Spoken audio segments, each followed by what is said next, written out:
I live a bit of an unconventional lifestyle. I've moved around a lot in my life.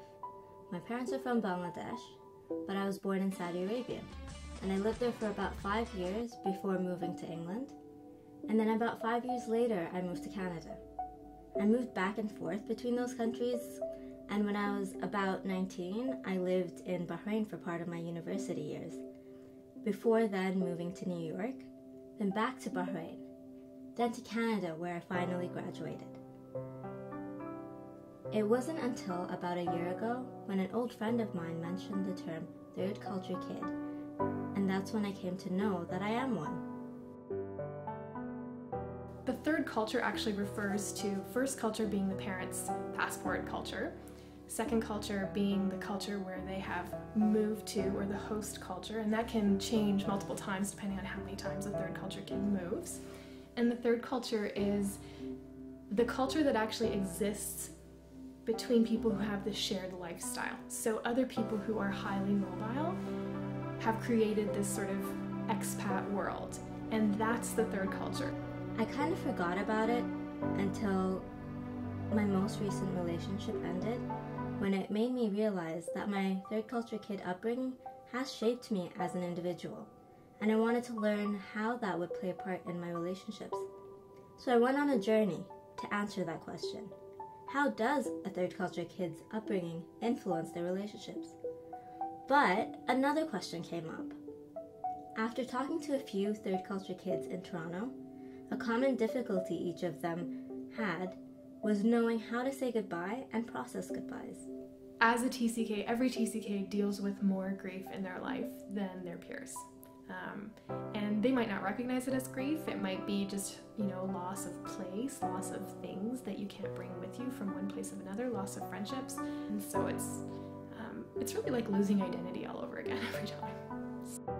When you have to say goodbye so many times due to moving constantly, you don't have enough time to process the loss you experience as a third culture kid. And this can lead to unresolved grief. And the unresolved grief comes from our parents, essentially, our parents or our loved ones telling us it's okay, you gotta move on, and not allowing us to be sad and saying it's okay to be sad because you have let go of a lot of things, and if you want to be sad, just be sad, right? A lot of the times when we moved, it was more like, okay, that aspect is done, we moved, we left, now it's time to think about now, let's keep going, and let's move forward and all these things. It's just like when we were moving countries, from 3 months before, my mom would start selling things and packing things, and boxes would start appearing and things would start disappearing, right? Because they were going in boxes. And slowly but surely, the house went from fully furnished to semi-furnished. And then especially the week before we moved out of the house, which might not have been the week that we left the country, the weekend before we moved out of the house, when the movers come and they pack up everything, that's really tough.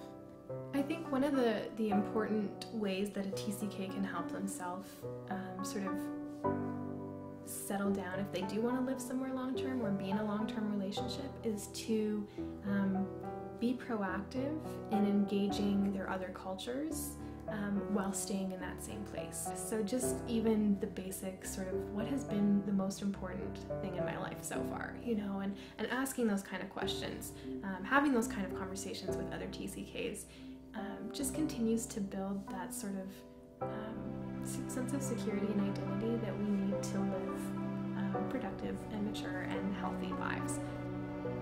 Before this journey, I had not associated grief as an emotion you would feel when you move homes. I had done it so many times I wasn't able to process that it was a goodbye. Maybe that was also because I knew it wasn't really goodbye. We are a patchwork of people, places, and things we encounter in life, so they never really leave us.